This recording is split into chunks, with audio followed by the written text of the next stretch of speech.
to my channel, Connection of Lives and Interests. This is Sharon coming to you with me cooking. I am I'm looking for my thing I should have got out already. I might use my mixer. I'm making some Jiffy Mix corn muffins, which I love the ones in the box. To me, if it's just as good already, then I don't need to make it any other way. And we're all very happy with the Jiffy Mix one. I guess I'll use this one.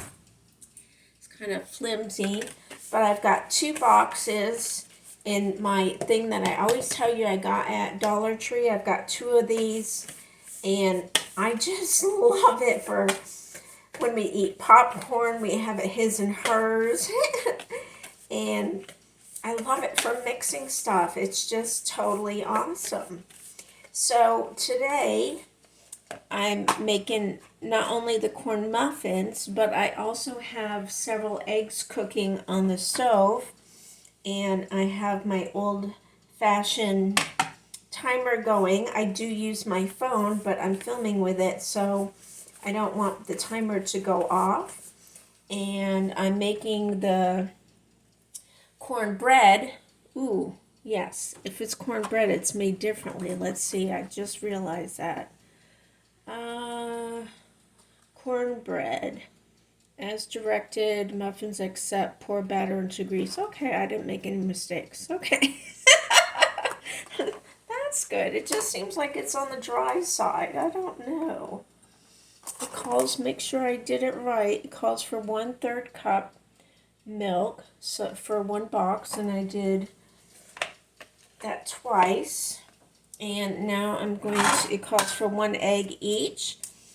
Are you really good about cracking an egg with one hand and then just opening the egg without your other hand?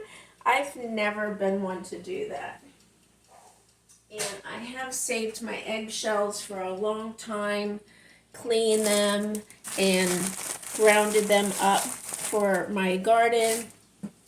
And I save my coffee grounds after they're used. I dry them out really well on a cookie sheet. And I put all that in my composting. Hopefully not to get any shells. Woohoo! We're good to go today. But what I'm making is something that I haven't made in a long time. And that is creamed eggs on corn muffins.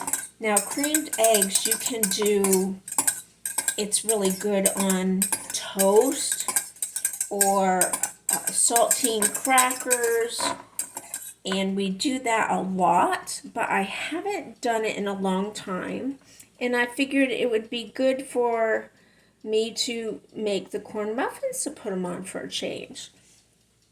And now I know some people like to put vegetables, peas and things in theirs, but I'm not doing that. I just like everything simple and delicious. So I'm going to get this mixed up, and then I'll show you as I do more. Hold on. So I sprayed the pan with grease. I don't use flour when I grease my things. I think if it calls for it, I might, but you know, they have some sprays that have, it's a mix of the spray with, it's for baking, and it has baking powder or something in it. Are y'all familiar with that? I bought it once, and it seemed to work well. So, got this all mixed up, and for 1 box, it calls for a 8-inch square pan. So, I'm using this next size up that I have. I never make up just 1 box because we really like our cornbread. Even though I'm not supposed to really be eating that stuff right now, because I've, cut back on my carbs and sugars and stuff, but I'm not cutting it all out, because last time I did that, when I stopped, I blew up like I don't know. So I'm going to spread this all out. My eggs, I have a method for getting my eggs peeled really good without falling apart. I have a video on that one.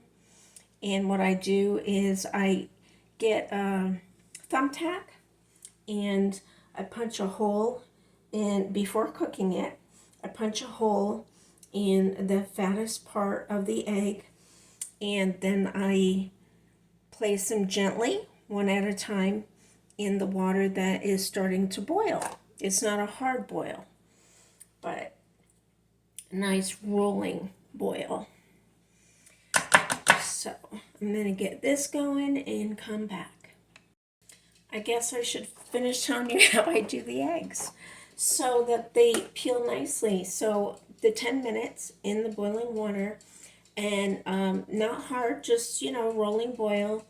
And then after that, I cut off the heat and cover it up and let it sit for 10 to 20 minutes. Just depends on what's going on in the kitchen.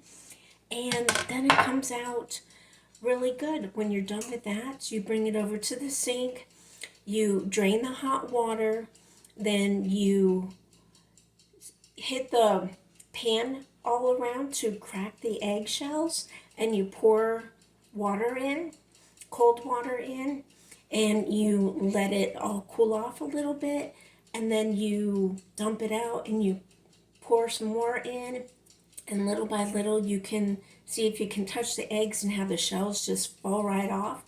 That works for me. Tell me what your method is. Mine are waiting to be slapped around in the pan.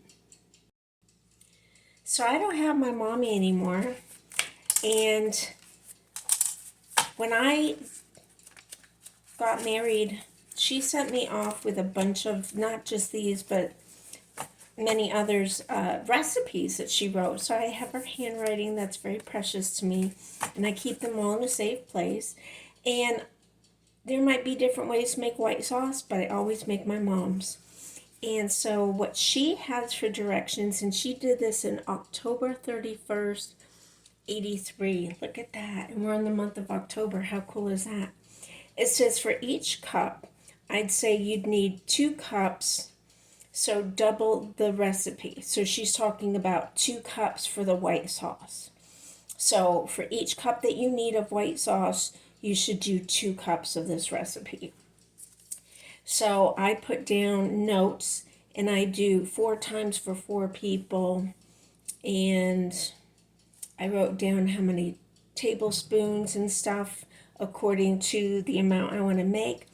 But for 1 cup, she has 2 tablespoons of butter, 2 tablespoons of flour, 1/4 teaspoon salt, which I never add, 1/8 teaspoon pepper, I don't add that either, and 1 cup of milk.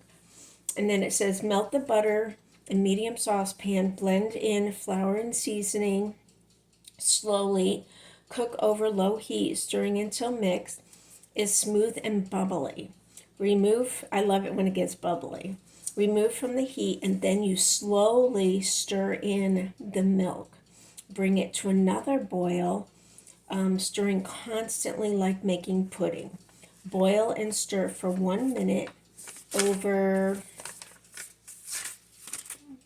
I can't read this one.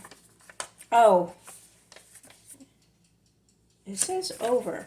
Oh, and then she added, it's been a while since I've done this, overheat. And then it says you can choose any of the stuff below to add to it. She has added one, not all together, but different things. 1 6-ounce can drained of tuna fish or salmon, 1 cup of any cooked cut up meat, hamburger, chicken, ham. I've never done any of those. I've done the tuna fish, and I've made creamed tuna fish. That was good. Or this one that's really good is 1 small jar of dried beef, but we both know, or we all know, that that's very expensive today. To 2 cups of gravy, add 4 hard-cooked eggs. Use 1 cup of gravy over the dish of any vegetables for a creamy vegetable, and add 1 cup grated cheese to make a cheese sauce. This can be used on vegetables or eaten on crackers. Everyone plays around with this recipe. So that's what I'm going to be working on now. Let's see, I don't need any eggs because I used all my eggs up. So I have my butter measured in the pan. I got my flour all measured out. I've got my milk sitting at room temperature.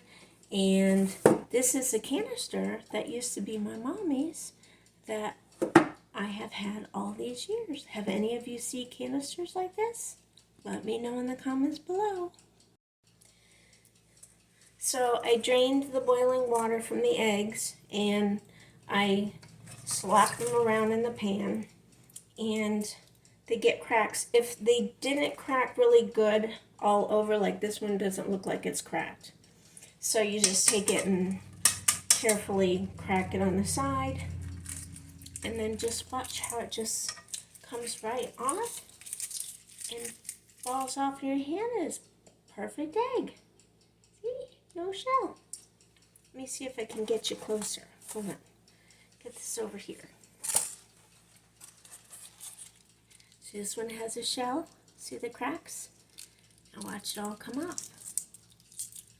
This comes off really nice. And a lot of times it just comes off in one large piece.